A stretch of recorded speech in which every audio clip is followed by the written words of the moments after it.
नमस्कार, good morning, Radhe Radhe, सत श्री अकाल। एक बार फिर आप सब लोगों का स्वागत है केपी कॉलेज के इस डिजिटल प्लेटफॉर्म पर।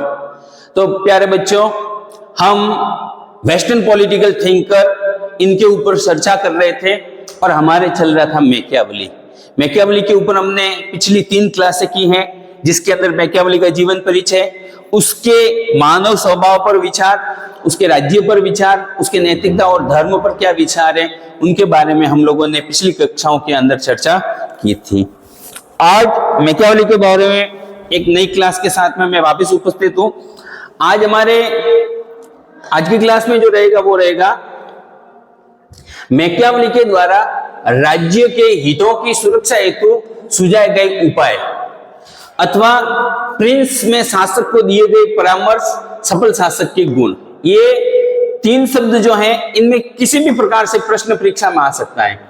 परीक्षा में जो प्रश्न की लैंग्वेज है वो ये भी हो सकती है कि मैकियावेली के द्वारा मैकियावेली ने अपनी पुस्तक द प्रिंस के अंदर शासक को क्या हिदायतें दी हैं, क्या एडवाइस दी है, उनके बारे में बताइए, या एक सफल शासक के क्या क्या गुण होते हैं उनके बारे में बताइए, या फिर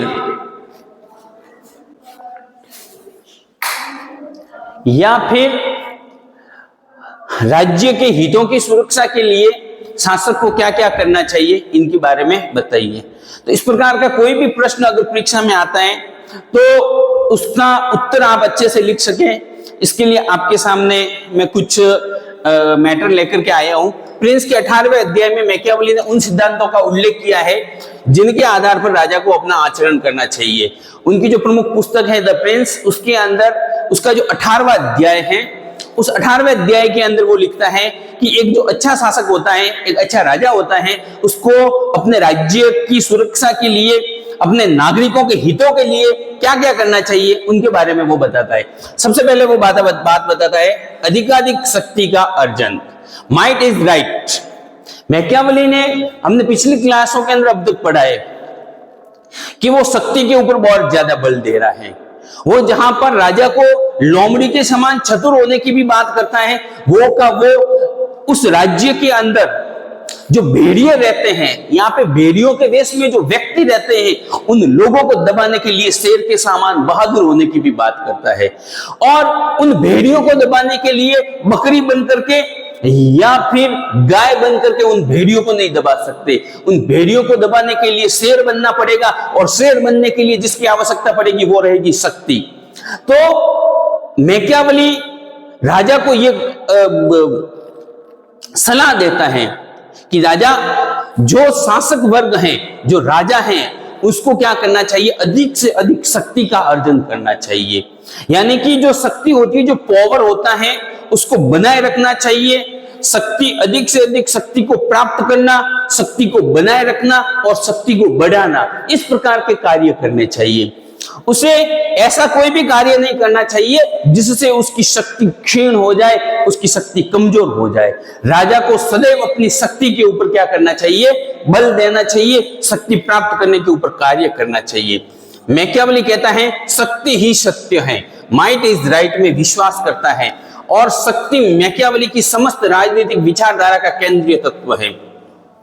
मैकियावेली ने जितनी भी बातें बताई हैं, उन बातों के अंदर जो पावर है, शक्ति है, वो क्या है, उसकी हर बात का केंद्रीय तत्व है। जिस प्रकार मानव स्वभाव केंद्रीय तत्व है। देखो, मानव स्वभाव के ऊपर वो क्या कह रहा था, मनुष्य कैसा है, स्वार्थी है, लालची है, ईर्ष्यालु है, अहंकारी है, दुष्ट प्रकृति का है। और ऐसे मनुष्यों को आप बातचीत के द्वारा, साम दाम दंड के द्वारा नहीं मना सकते। ऐसे लोगों को दबाने के लिए किसकी आवश्यकता पड़ेगी, शक्ति की आवश्यकता पड़ेगी। इसलिए राजा को क्या करना चाहिए, अधिक से अधिक शक्ति प्राप्त करनी चाहिए। मैकियावेली अपने शासक को अधिकाधिक शक्ति प्राप्त करने, उसे बनाए रखने और उसका विस्तार करने के लिए निर्देश देता है। इस संबंध में मैकियावेली का विचार है कि शासक का मूल कर्तव्य बाहरी आक्रमण से सुरक्षा और आंतरिक क्षेत्र में शांति तथा व्यवस्था बनाए रखना है, और यह कार्य शक्ति के आधार पर ही संभव है। अपने राज्य की सीमाओं की सुरक्षा करना। राज्य के जो कार्य होते हैं उनके अंदर जो प्रमुख कार्य होते हैं उनमें दो कार्य प्रमुख होते हैं। एक तो होता है अपने राज्य की सीमाओं की सुरक्षा करना और दूसरा प्रमुख कार्य होता है अपने राज्य के अंदर आंतरिक रूप से शांति एवं व्यवस्था बनाए रखना। और राज्य के सुरक्षा के लिए उसको एक मजबूत सेना और आंतरिक रूप से शांति बनाए रखने के लिए एक सुसंगठित पुलिस फोर्स जो है राजा को रखनी चाहिए शक्ति के लिए। दूसरा वो जो राजा को सलाह देता है वो देता है साम दाम दंड और भेद को अपनाना। कहने का मतलब राजा के अंदर थोड़ा लचीलापन होना चाहिए, राजा के पास सब स्कीम होनी चाहिए, सीधा शक्ति का प्रयोग नहीं होना चाहिए। पहले उसको समझाना, प्रलोभन देना, धमकी देना, इस प्रकार से हर एक तरीके से राज्य के हित के लिए, राज्य की सुरक्षा के लिए सारे तरीकों को क्या करना चाहिए, राजा को अपनाना चाहिए। मैकियावेली के द्वारा अपने नरेश को साम दाम दंड और भेद का आवश्यकता अनुसार प्रयोग करने का निर्देश दिया गया है। राजा को जनता के सामने मानवोचित अंगों का प्रदर्शन करना चाहिए, यानी कि जो मनुष्य को अच्छी लगने वाली बातें हैं वो बातों का राजा को क्या करना चाहिए, जनता के सामने प्रदर्शन करना चाहिए, खुद को गुणी साबित करना चाहिए। तीसरा जो गुण है वो क्या है, सिंह और लोमड़ी के गुणों को धारण करना। हालांकि ये जो बातें हैं पिछली क्लासों के अंदर मैं आपको बता चुका हूं, मगर इस प्रकार का प्रश्न, ये प्रश्न कई बार परीक्षा के अंदर आता है। दो ही प्रश्न मैकियावेली के आते हैं, या तो आता है आधुनिक राजनीतिक चिंतन के जनक के रूप में मैकियावेली को समझाइए, या द प्रिंस के अंदर मैकियावेली ने राजा को एक सफल शासक के क्या गुण बताए हैं, राजा को क्या क्या सलाह दी है। तो मैकियावेली के अनुसार छल कपट को जानने के लिए राजा को लोमड़ी और भेड़िए को डराने के लिए शेर होना चाहिए। मैकियावेली क्या कहता है कि राजा को क्या करना चाहिए, लोमड़ी के समान चतुर और शेर के समान बहादुर होना चाहिए। जिससे क्या होगा कि उस राज्य के अंदर निवास करने वाले जितने भी लोग हैं, उस राज्य के अंदर निवास करने वाले जितने भी लोग हैं, कैसी भी प्रकृति का व्यक्ति है, उसको वो क्या कर सके, दबा सके। उस राज्य के अंदर होने वाली आपराधिक गतिविधियां, उस राज्य के अंदर होने वाले छल कपट को वो क्या कर सके, रोक सके। अगला वो जो राजा को सलाह देता है वो देता है कानूनों का कठोरता पूर्वक पालन करना। देखो क्या होता है, जब एक व्यक्ति कानून तोड़ता है और शासक वर्ग के द्वारा उसको ढिलाई दी जाती है, तो फिर क्या करता है, उसके देखा देखी और लोग हैं ना, वो भी कानून तोड़ने की विचार करते हैं और कानूनों को तोड़ते भी हैं।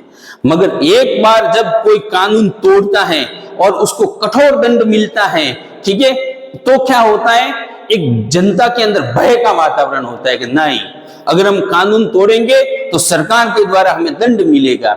और ये जो भय का वातावरण होता है, ये क्या करता है, राज्य के अंदर शांति व्यवस्था बनाए रखता है। अगर कोई बाहरी सेना आकर के आपकी सीमाओं को नुकसान पहुंचा रही है और राजा ने अगर उसको मुंह तोड़ जवाब दिया है, तो अगली बार दूसरे देश की जो सीमा शासक हैं, अगले दूसरे देश की जो सरकारें हैं, वो आपकी सीमा में प्रवेश करने से पहले 7 बार 1000 बार विचार करेगी कि अगर वहां पे जाओगे तो दंड मिलेगा। तो क्या करना चाहिए, राजा को सिर्फ कानून, नाम मात्र के कानून नहीं बनाने चाहिए, बल्कि जो कानून बनाए हैं उन कानूनों का कठोरता पूर्वक पालन करना चाहिए। अगर कोई व्यक्ति कानून तोड़ता है तो उसको दंड मिलना चाहिए, हर एक प्रकार से दंड मिलना चाहिए, कोई छूटना नहीं चाहिए। जब अपराधियों को दंड नहीं मिलता है, अपराधी छूट जाते हैं, तो वो अपराधी आगे जाकर के और अपराध करते हैं, उनका हौसला बुलंद हो जाता है और उनके देखा देखी दूसरे जो अपराधी होते हैं वो भी राज्य के अंदर क्या करते हैं, अपराध करते हैं। इसलिए मैकियावेली राजा को कहता है कि आपने जो कानून बनाया है, जो लॉ बनाया है, उसको कठोरता पूर्वक पालन करो, कोई भी अपराधी छूटना नहीं चाहिए। कानूनों का पालन नितांत आवश्यक है। अब बात ये आती है कि भारत जैसे देश के अंदर, वर्तमान डेमोक्रेसी के अंदर कानूनों का इतना हनन क्यों हो रहा है। आज हम देखते हैं कि जितने भी देशों के अंदर डेमोक्रेसी है, उन देशों के अंदर वहां की जो सर्वोच्च न्यायालय है, वहां की जो न्यायपालिका है, उनके ऊपर अपराधियों को दंड देना, यानी कि कानून को वहां पे न्याय करना, जो मुकदमे हैं ना, उनकी भरमार लगी हुई है, हजारों की तादाद में मुकदमे हैं, उनके पास समय नहीं है कि इतने मुकदमों को कब सॉल्व करें। इसकी कारण क्या है, हमारे यहाँ पे हमारे न्यायपालिका की एक धारणा है, क्या है कि चाहे 100 अपराधी छूट जाए, 100 अपराधी छूट जाए, मगर एक भी निरपराधी को दंड नहीं मिलना चाहिए। एक भी जिसने अपराध नहीं किया है उसको अगर झूठे केस में कोई फंसाना चाह रहा है तो उसको दंड नहीं मिलना चाहिए। इस प्रकार की विचारधारा लेकर के चलते हैं तो फिर क्या होता है कि हम अपराधियों के साथ में, जो कानून तोड़ने वाले व्यक्ति हैं, उनके साथ में हमारी न्यायपालिका थोड़ा लचीलापन रखती है। और उस लचीलेपन का क्या होता है कि सरकार के द्वारा जो बनाए हुए कानून है उनका कठोरता पूर्वक पालन नहीं होता है और वो अपराधी क्या करते हैं, बार बार अपराध करते रहते हैं। कानूनों का पालन नितांत आवश्यक है, अतः राजा के द्वारा सामाजिक मामलों में किसी प्रकार की निर्बलता नहीं दिखाई जानी चाहिए। कठोरतम दंड की व्यवस्था की जानी चाहिए। कठोर से कठोर दंड है वो राजा के द्वारा क्या होना चाहिए, मिलना चाहिए जनता को। अगली जो बात आती है वो आती है सैनिक शक्ति का विस्तार और युद्ध की स्थिति बनाए रखना। देखो क्या होता है, जब राज्य के अंदर युद्ध का माहौल होता है तब राज्य के अंदर अनुशासन बना रहता है।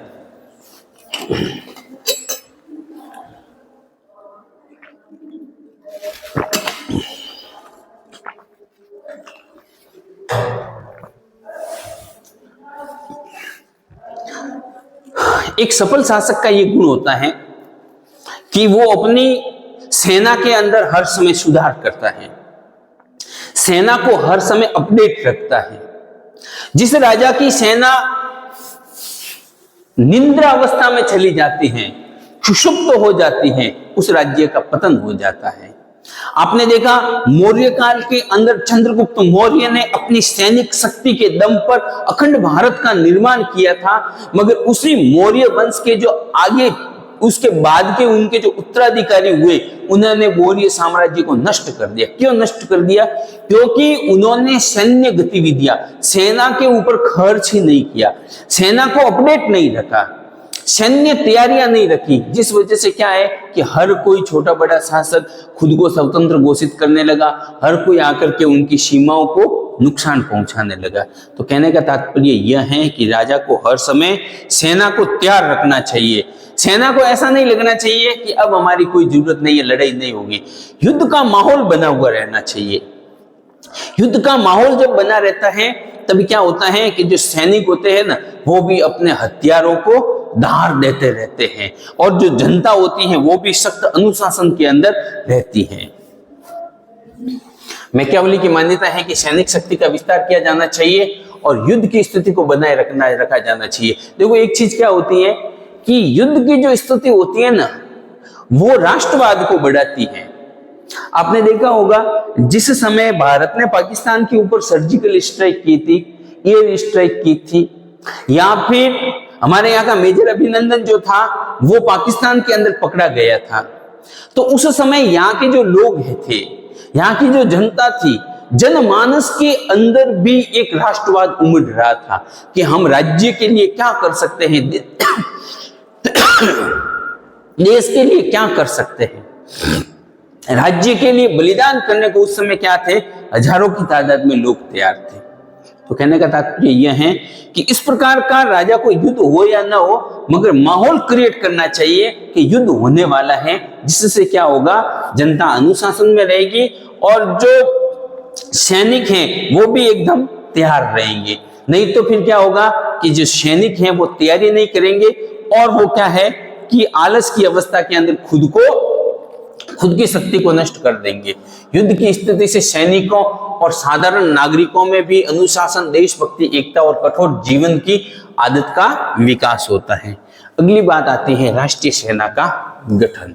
देखो हर एक राजा के पास अपनी एक आर्मी होनी जरूरी है, एक नेशनल आर्मी होनी जरूरी है, क्योंकि जब तक राजा के पास नेशनल आर्मी नहीं रहेगी तब तक वो अपने क्या है कि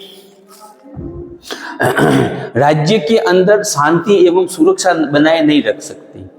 अधिकांश आजकल हम देखते हैं कि देश क्या करते हैं कि आवश्यकता पड़ने पर किसी अन्य देश के साथ में संधि करके रखते हैं, समझौता कर करके रखते हैं, या फिर ये कहते हैं कि एक काम करते हैं, हम सब लोग तो पैसा कमाते हैं, उद्योग करते हैं, व्यापार करते हैं, साइंस के क्षेत्र में काम करते हैं, और जब लड़ाई होगी तब लड़ने के लिए किराए के सैनिक लेकर के आ जाएंगे, भाड़े के सैनिक लेकर के आ जाएंगे। जो राजा किराए भाड़े के सैनिकों के ऊपर निर्भर रहता है, जो राजा संधि एवं समझौतों के द्वारा दूसरे राज्यों पर निर्भर रहता है, उस राजा का राज्य ज्यादा दिन तक नहीं चल सकता। क्योंकि जो किराए के सैनिक होते हैं वो मित्रों के बीच में तो बहादुर होते हैं, मगर जब शत्रुओं के सामने जाते हैं तब वो क्या करते हैं, कायर साबित हो जाते हैं। दिखावटी घोड़े होते हैं, कागजी घोड़े होते हैं किराए के सैनिक। नरेश की राज्य की रक्षा के लिए एक शक्तिशाली राष्ट्रीय सेना का गठन करना चाहिए। उसे किराए की सेना पर कभी भी विश्वास नहीं करना चाहिए, क्योंकि मैकियावेली के अनुसार ये असंगठित, महत्वाकांक्षी, अनुशासनहीन और अकृतज्ञ होते हैं। आपने सुना होगा कि खानवा के युद्ध के अंदर जो राणा सांगा की सेना थी वो बाबर की सेना से कई गुना बड़ी थी, मगर वो जो राणा सांगा की सेना थी वो अलग अलग ध्वज के नीचे, अलग अलग सैन्य कमांडरों के नीचे लड़ रही थी। उनकी सेना के अंदर एक संगठन का अभाव था, ठीक है, अनुशासन का अभाव था, ठीक है। वो अपने राज्य के प्रति कृतज्ञ थे, मेवाड़ के प्रति कृतज्ञ नहीं थे। इस वजह से लाखों की तादाद में सेना होने के बावजूद भी चंद बाबर के सैनिकों से खानवा का युद्ध राणा सांगा क्या हुआ था, हार गया था। तो कभी भी दूसरों की सेना के सहारे नहीं रहना चाहिए। राजा का जो आचरण है वो कैसा होना चाहिए, भय मुक्त हो, लेकिन घृणित नहीं होना चाहिए। राजा का जो आचरण होता है वो कैसा है, भय युक्त होना चाहिए। राजा का या सरकार का भय लोगों के अंदर होना चाहिए, मगर लोग राजा से नफरत करें ऐसा नहीं होना चाहिए। लोगों को ऐसा नहीं लगना चाहिए कि हमारा राजा बहुत अच्छा है, गुणवान है, चरित्रवान है, मगर है बहुत कठोर, अगर कानून तोड़ोगे तो छोड़ेगा नहीं। इस प्रकार का आचरण होना चाहिए। राजा का भय होना चाहिए, मगर राजा से नफरत नहीं होनी चाहिए। राजा के अंदर दिखावे के लिए उनका जो चरित्र जनता के सामने ऐसा होना चाहिए कि लोग उससे प्रेम करें, घृणा न करें, और उसको शक्तिशाली और कठोर भी इतना होना चाहिए कि क्या है कि लोग उनसे डरे भी। तो राजा का आचरण कैसा होना चाहिए, राजा का डर तो होना चाहिए, बल्कि उसके अंदर जो है घृणित नहीं होना चाहिए, जनता उनसे नफरत करे, इस प्रकार के कार्य राजा को नहीं करने चाहिए, शासक को नहीं करने चाहिए। मैकियावेली के अनुसार प्रेम की अपेक्षा भय मानव जीवन का अधिक स्थायी तत्व है। देखो, प्रेम जो होता है ना, वो प्रेम तो स्थायी नहीं होता है। प्रेम क्या होता है कि समय और परिस्थिति के अनुसार बदलता रहता है, मगर जो भय होता है वो स्थायी होता है। भय क्या होता है, स्थायी होता है, भय लगातार बना रहता है। इस वजह से ये मैकियावेली का मानना है, बल्कि आज के समय में मैं तो ऐसा नहीं मानता हूँ। भय की तुलना में प्रेम जो है वो अधिक महत्वपूर्ण है। प्रेम से आप लंबे समय तक किसी के साथ में संपर्क में रह सकते हैं, भय के द्वारा किसी को दबा करके ज्यादा समय तक नहीं रख सकते, क्योंकि वो बार बार विद्रोह जो है करेगा। मगर यहाँ पे कैसा प्रेम है, यानी भय तो होना चाहिए मगर उनसे नफरत नहीं होनी चाहिए, भय तो होना चाहिए मगर नफरत नहीं होनी चाहिए। अतः प्रजाजन के हृदय में प्रेम की अपेक्षा भय उत्पन्न किया जाना चाहिए, यानी कि राजा को ऐसे कार्य करने चाहिए, कानूनों का इतना कठोरता पूर्वक पालन करना चाहिए, अपनी शक्ति को हर समय इतना बड़ा करके रखना चाहिए कि लोगों के अंदर क्या है, भय उत्पन्न किया जा सकते। परंतु इस बात का ध्यान रखा जाना चाहिए कि प्रेम घृणा में न बदलने पाए। ये जो प्रेम है वो नफरत में नहीं बदलना चाहिए, ठीक है ना। भय जो है वो नफरत में नहीं बदलना चाहिए, ये भी कार्य राजा को जरूर करने चाहिए। अगला वो जो राजा को बात करता है वो कहता है सम्मान पूर्वक आचरण। राजा का जो आचरण है ना वो कैसा होता है, सम्मान पूर्वक होना चाहिए। सम्मानपूर्ण आचरण के लिए राजा को क्या है कि अपना जो चरित्र है वो अच्छा रखना पड़ेगा।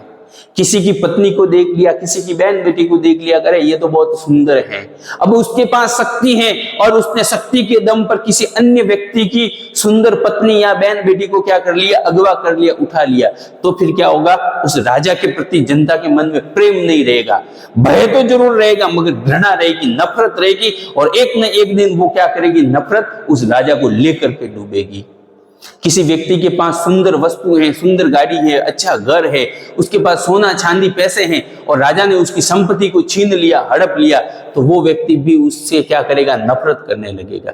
तो उसका आचरण सम्मान पूर्वक होना चाहिए, और आचरण सम्मान पूर्वक रखने के लिए उसको अन्य दूसरे लोगों की जो पत्नियां हैं, दूसरे लोगों की जो स्त्रियां हैं, उनके ऊपर कुदृष्टि नहीं डालनी चाहिए और लोगों की संपत्ति को नहीं हड़पना चाहिए। कहते हैं ना कि व्यक्ति अपने बाप के हत्यारे को एक बार माफ कर देता है, वो उसके बाप को मारता है, उसको एक बार वो माफ कर देता है, चलो कोई नहीं कि माफ किया तेरे को, मगर जो उसकी संपत्ति को छीनता है वो उसको कभी भी अपने जीवन के अंदर माफ नहीं करता है। राजा के द्वारा अपने सम्मान और अपने प्रति भय को बनाए रखने के लिए सम्मान पूर्ण आचरण को अपनाया जाना चाहिए। इस दृष्टि से उसके द्वारा दो कार्य नहीं किए जाने चाहिए। प्रथम, प्रजा वर्ग की स्त्रियों पर कुदृष्टि नहीं डालनी चाहिए। द्वितीय, प्रजा की संपत्ति छीनने की कोई चेष्टा नहीं की जानी चाहिए। ठीक है, अगला जो वो उसको देता है वो है योग्य मंत्रियों का चयन और परामर्श। राजा जो अपने मंत्री रख रहा है, जो उनके सलाहकार हैं, वो योग्य होने चाहिए। मतलब वो छाटुकार नहीं होने चाहिए, वो चमचे नहीं होने चाहिए। आज के समय में हम देखते हैं कि हर एक संस्था के अंदर जो स्पून ग्रुप होता है वो बड़ा प्रभावशाली रहता है।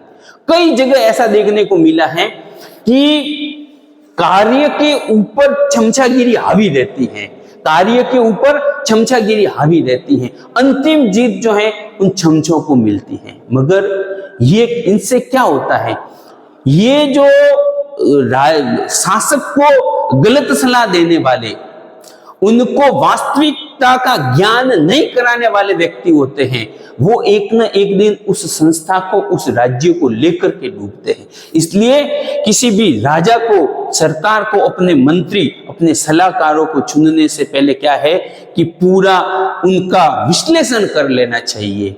वो छाटुकार नहीं होने चाहिए, योग्य होने चाहिए, वास्तविकता से उनको अवगत कराने वाले व्यक्ति क्या है, होने चाहिए। ठीक है ना, मंत्री जो होते हैं वो योग्य होने चाहिए, वफादार होने चाहिए, और सबसे बड़ी बात यह है कि वो राजा के प्रति नहीं बल्कि राज्य के प्रति ईमानदार होने चाहिए।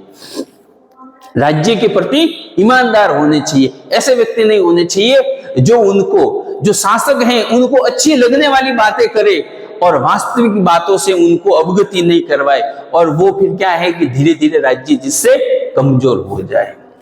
मंत्रियों के चयन में राजा द्वारा बहुत अधिक सावधानी बरती जानी चाहिए, क्योंकि मंत्रियों की योग्यता और वफादारी पर ही शासन की कुशलता निर्भर करती है। चापलूसों से दूर रहना, वो अलग से ही मैंने इसके लिए पॉइंट बनाया है कि मैकियावेली के अनुसार आत्मस्तुति मानव की स्वाभाविक कमजोरी है, अतः शासक को चापलूसों से बचकर रहना चाहिए। देखो क्या होता है, जो व्यक्ति किसी को, चाहे वो कहते हैं ना प्रेम का ज्यादा दिखावा करता है, चाहे उसके मन में कुछ भी है, अपन कहते हैं कि जो शासक हैं उसके आगे पीछे दो मिल जाते हैं, उनको जो अच्छी लगने वाली बातें हैं वही बातें उनके सामने बार बार करते हैं। ऐसे व्यक्ति बहुत अच्छे लगते हैं उन शासक को, मगर वो क्या करते हैं, अंत में उनका जो परिणाम होता है वो बुरा निकलता है। वो उस राजा को और उस राज्य को, दोनों को लेकर के डूबते हैं। इसलिए चापलूसों से बड़ा सावधान रहना चाहिए। उसको अपने, वो तो यहां तक कहता है कि भाई उसको अगर अपने एंजॉय के लिए उसको एक अलग से ही डिपार्टमेंट बना लो, मगर क्या है, चापलूसों को मत रखो। इसके अलावा वो राज्य को क्या क्या सलाह देता है, व्यापार और वाणिज्य का विकास करना। राजा को क्या हर समय अपने व्यापार और वाणिज्य के विकास के ऊपर बल देना चाहिए। कारखाने, फैक्ट्रियां वगैरह लगातार लगानी चाहिए। खेती कैसी हो रही है, क्या नहीं हो रहा है, उन सब बातों को उनको पूरा ध्यान देना चाहिए, क्योंकि अर्थव्यवस्था जो होती है वो राज्य के विकास के अंदर क्या होती है, हर समय सहयोग करने वाली होती है। जो राज्य जितना पैसे के मामले में मजबूत होता है वो राज्य उतना ही शक्तिशाली होता है। अगला है कला साहित्य में रुचि। राजा को कला एवं साहित्य में रुचि लेनी चाहिए। जो राज्य के अंदर कलाकार हैं, ठीक है ना, राज्य की अन्य गतिविधियों के अंदर जो भाग लेने वाले व्यक्ति हैं, उन कला और साहित्य के अंदर रुचि लेने वाले व्यक्तियों का क्या है, सम्मान करने चाहिए। अच्छे साहित्यकार, अच्छे लेखक, अच्छे खिलाड़ी हैं, अच्छे संगीतज्ञ, अच्छे नर्तक, इस प्रकार के अच्छे चित्रकार, अच्छे पेंटर, उन सब का भी सम्मान करना चाहिए और उनका भरण पोषण हो, इस प्रकार की व्यवस्था करनी चाहिए। निपुणता और योग्यता को प्रोत्साहन, निपुणता और योग्यता को प्रोत्साहन करने के लिए राजा के द्वारा पुरस्कार, उपाधि और पद प्रदान किए जाने चाहिए। जो व्यक्ति ईमानदार है, योग्य है, निपुण है, अच्छा कार्य कर रहे हैं, उन लोगों को क्या है, पुरस्कार देने चाहिए, इनाम देने चाहिए, और जो अपराधी हैं उनको दंड देना चाहिए। जिससे क्या होगा, उनके अंदर कॉन्फिडेंस बढ़ेगा और वो आगे जाकर के और अच्छे राज्य एवं राजा के लिए काम करेंगे।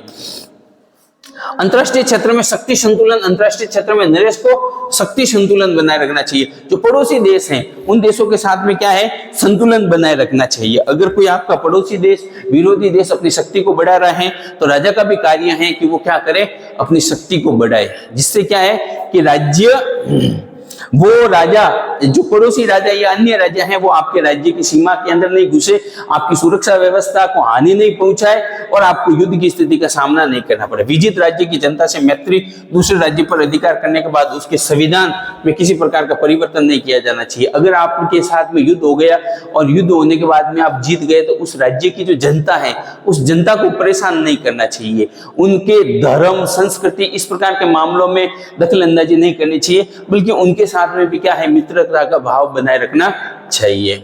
इसके अलावा अगली बात है, मैकियावेली के अनुसार राज्यों का वर्गीकरण और विभिन्न राज्य व्यवस्थाएं।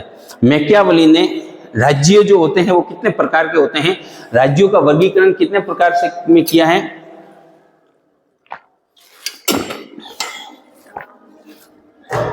कितने प्रकार के राज्य बताए, उनके बारे में अपन बात थोड़ा सा करते हैं। ठीक है, तो मैकियावेली ने अपनी पुस्तक द प्रिंस में यत्र तत्र फ्रांस, स्पेन तथा इंग्लैंड के सुदृढ़ एवं शक्तिशाली राजतंत्रों की प्रशंसा की है।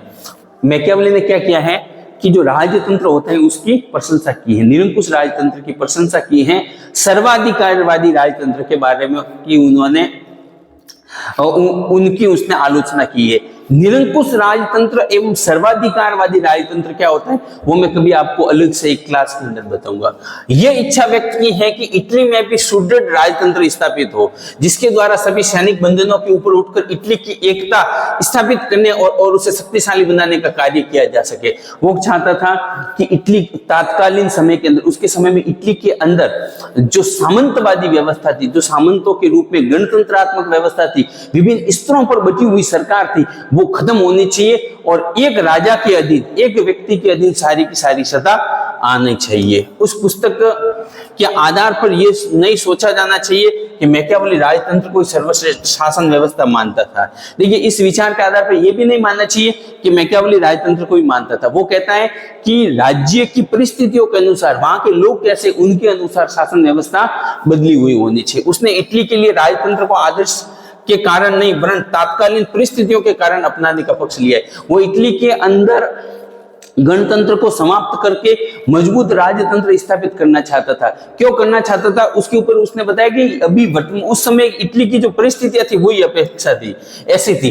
गणतंत्र की अपेक्षा राजतंत्र को इटली के लिए उपयुक्त मानने के उसके 3 कारण हैं। कौन कौन से? पहला, लोगों का भ्रष्ट चरित्र। वो उस समय के, उसके समय के तात्कालीन समय के अंदर इटली के जो लोग क्या थे वो एकदम भ्रष्ट थे, ठीक है, और लचीली शासन व्यवस्था उनको सुधार नहीं सकती थी। इसलिए वो चाहता था कि एक निरंकुश और कठोर राजतंत्र हो जिससे लोगों को सुधार सके। राज्य में संपत्ति की असमानता, राज्य के अंदर क्या थे, अमीर और गरीब के बीच में भेद बहुत ज्यादा था। अमीर अमीर होते जा रहे थे, गरीब गरीब होता जा रहा था।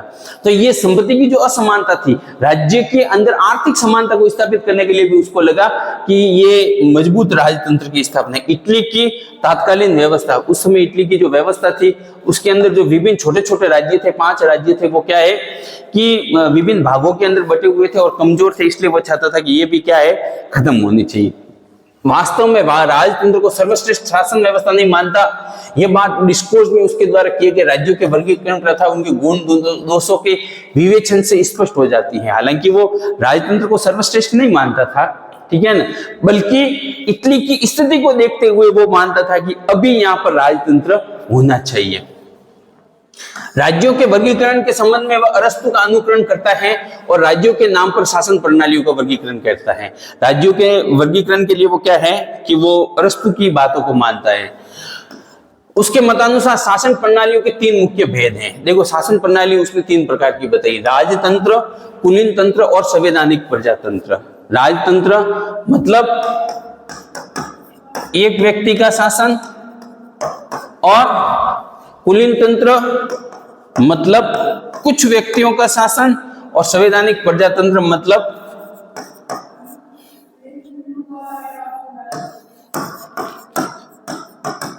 समस्त जनता का शासन। मगर जब ये विकृत हो जाते हैं तो राजतंत्र बदल जाता है तानाशाही में, ठीक है। कुलीन तंत्र बन जाता है धनिक तंत्र में, यानी कि कुछ पैसे वाले लोगों के पास में हो जाता है। और ये जो संवैधानिक प्रजातंत्र है ये वो प्रजातंत्र में बदल जाता है, और इस प्रजातंत्र को उसने नाम दिया था भीड़ तंत्र का। क्या नाम दिया था? भीड़ तंत्र का। भीड़ हो जाती है उसमें, फिर कोई शासन नहीं कर सकते। मैकियावेली मानता है कि राजतंत्र या गणतंत्र इनमें से कोई भी शासन व्यवस्था सभी परिस्थितियों के लिए ठीक नहीं है। वह आदर्श शासन व्यवस्था गणतंत्र को मानता है, लेकिन चूंकि मानव स्वभाव के कारण सभी परिस्थितियों में इसे अपनाना संभव नहीं है, इसलिए कुछ विशेष परिस्थितियों में गणतंत्र की ओर झुक जाती है। देखो क्या है कि वो यही बताता है कि भाई राजतंत्र हो या गणतंत्र हो, सब परिस्थितियों के अंदर समान नहीं हो सकता। वो जहां पर स्पेन के लिए, इंग्लैंड के लिए, फ्रांस के लिए गणतंत्र को सर्वश्रेष्ठ शासन व्यवस्था मानता है, वो इटली के लिए एक निरंकुश और मजबूत राजतंत्र को क्या मानता है? सर्वश्रेष्ठ मानता है। अब इनको देख करके शॉर्ट नोट्स बनाना, ये प्रश्न परीक्षा में आने की बहुत संभावना है। कल मैकियावेली आधुनिक राजनीतिक जनक के रूप में इस प्रश्न पर विचार करेंगे। आज के लिए इतना ही, धन्यवाद।